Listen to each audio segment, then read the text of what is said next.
এদিকে কারফিউ, নিরাপত্তা তল্লাশি ও সার্বিক পরিস্থিতি নিয়ে জানাতে রাজশাহী থেকে যুক্ত হচ্ছেন আমাদের সহকর্মী সৌরভ হাবিব।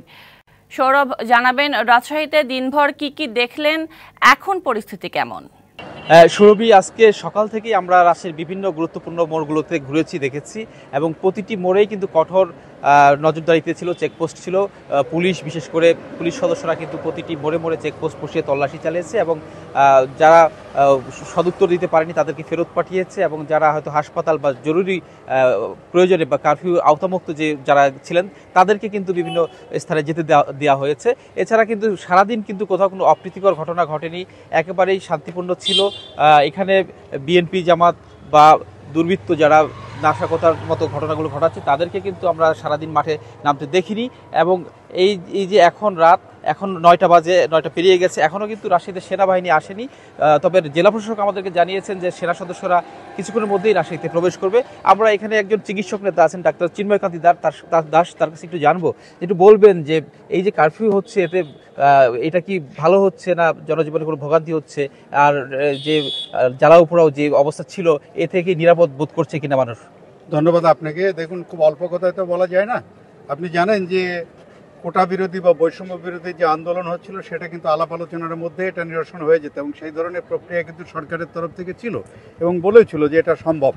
কিন্তু হঠাৎ করে দুদিনে, এই গত 2 থেকে 3 দিনের মধ্যে সারা দেশব্যাপী যে নৈরাজ্য এবং দুর্বৃত্তরা এসে সরকারি সম্পদ নষ্ট এবং প্রাণহানি, এইগুলো কখনোই সাধারণ মানুষ গ্রহণ করে না।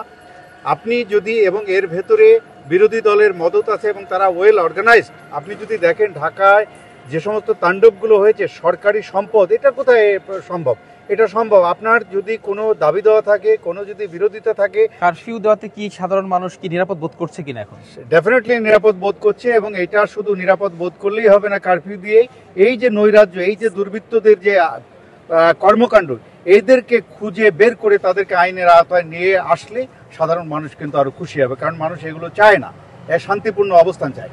বিরোধিতা থাকতে পারে, সেটা অন্য বিষয়, কিন্তু তার মানে এই নয় যে আপনি মানুষকে জিম্মি করে প্রাণহানি করবেন।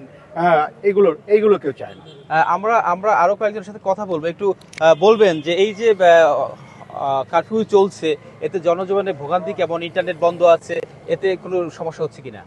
আসলে আমার মনে হয় যে এই কারফিউ অনেক জনগণের ভিতরে স্বস্তি এনেছে। আমরা একটু চিন্তা করার সময় পাচ্ছি এবং সবচেয়ে বড় কথা, ইন্টারনেট বন্ধ রাখার কারণে মানুষের ব্রেন হ্যাং হয়ে গেছে।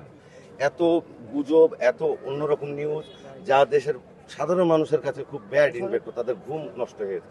আমার মনে হয় যে সরকার এটা অনেক ভালো সিদ্ধান্ত নিয়েছে।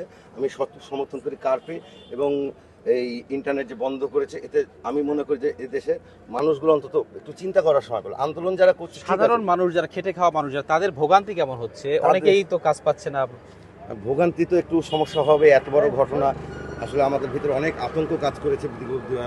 গত 2 দিন আমরা দেখলাম যে অনেক সমস্যার ভিতরে, যদিও আমাদের রাশি অনেকটাই শান্ত আছে। ধন্যবাদ আপনাকে।